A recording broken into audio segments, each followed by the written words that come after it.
My favorite day of the week is Wednesday. And this week, just like every other week, I drove into town to pick up my books at a local comic book shop. I read through the top half of my stack and I chose a book to review. It was IVX number 4. There's a striking image of Magneto on the cover being occupied by Mosaic, surging with power, which actually relates to the story in the issue. There was a lot that I liked about the issue, and I was excited by the interior art. But as I sat pondering my review, a simple fact dawned on me. Nobody cares!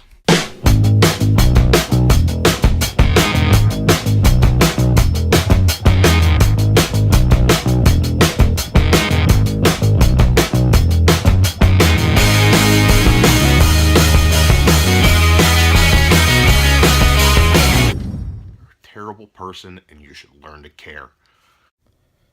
Ever since Secret Wars, the X-Men and the Inhumans have been pitted against each other in an old school weirdo versus new school weirdo stare-down of epic proportions.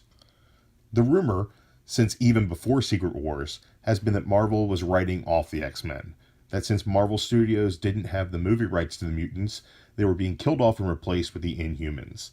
So in actuality, the Merry Mutants and the royal family of half-Kree moon people have been squaring off for the last few years, whether in continuity or behind the scenes at Marvel. So now that we're 4 issues into the IVX event, it seems that most people I talk to don't even care anymore. But I'm here to tell you, you should care. But why should you care? X-Men are second-class citizens, right? And nobody cares about the Inhumans. Well, I'll tell you, it's the writing.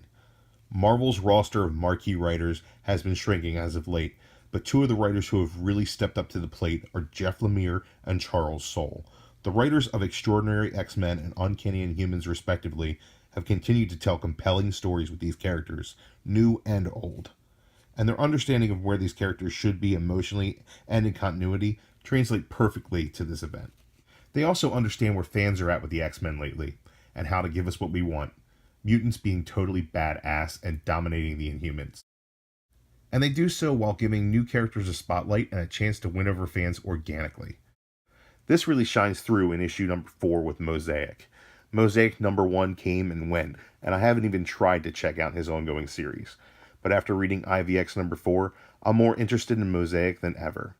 And with the bulk of the Inhumans stuck in limbo, the newer characters like Synapse and ISO and Ms. Marvel are featured as the X-Men's main opposition. An interesting twist on the team versus team dynamic that forces these new characters to be seen as contemporaries to the top-tier X-Men. But this is just a way for Marvel to kill off the X-Men, right? Wrong. Ever since Marvel has been rumored to be phasing out the X-Men, they've been publishing an enormous amount of mutant-centric titles. Solo titles, team books. If you count Deadpool, all new, all different Marvel saw 9 mutant ongoing series published, and multiple miniseries and one-shots. And shelves are jam-packed with X-Men merchandise right now. Multiple waves of Marvel Legends on the way, Funko Pops, Dorbs, and mystery minis out the wazoo. In fact, this spring, Marvel is relaunching the X-Men in an event dubbed Resurrection. We will be treated to X-Men Blue, X-Men Gold, Generation X, and numerous solo X titles as well. The X-Men will be front and center once again at Marvel, and you don't want to miss the lead up to this event. This is what X fans have been waiting for. Okay, so you might be saying to yourself, the X-Men clearly come out on top here, and the Inhumans are going to be taking a back seat. Well, that couldn't be further from the truth. Not only are the Inhumans getting their own series on ABC, they're getting a premiere in IMAX. And they're also getting a fresh slate of books as well. The X-Men Prime one-shot will be joined on shelves by Inhumans Prime, both set to establish the state of the respective groups, with the Inhumans following up with Al Ewing's Royals, a solo Black Bolt series, and Secret Warriors, which seems to be taking the place of All New Inhumans, with a team led by Daisy Johnson. Needless to say, Marvel isn't abandoning the Inhumans anytime soon. I get it. Maybe All New, All Different Marvel isn't your classic Marvel. Maybe Civil War II drug you down. You have event fatigue.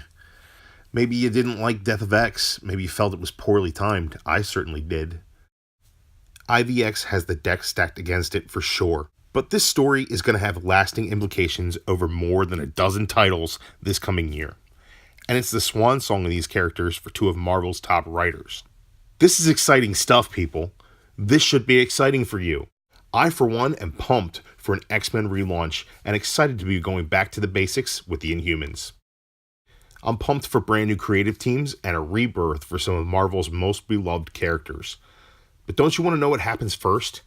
All you have to do is read IVX. These writers know these characters inside and out, and they know what fans want. And if you've been thirsty for a good X-Men book, IVX is an oasis. The gift of IVX. Drink it in, man.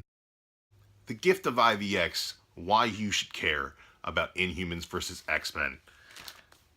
Issue number 4. Here's the review for you guys. Good, not great. Looking at a 3.5 out of 5. Solid art, though, and this issue really paces the story well, and I really like where this thing's going. So I would definitely suggest pick up IVX. It's good stuff, and it's going to get you ready for the Resurrection event coming this spring. So definitely pick it up. And I hope that you guys care more about IVX now than you did before.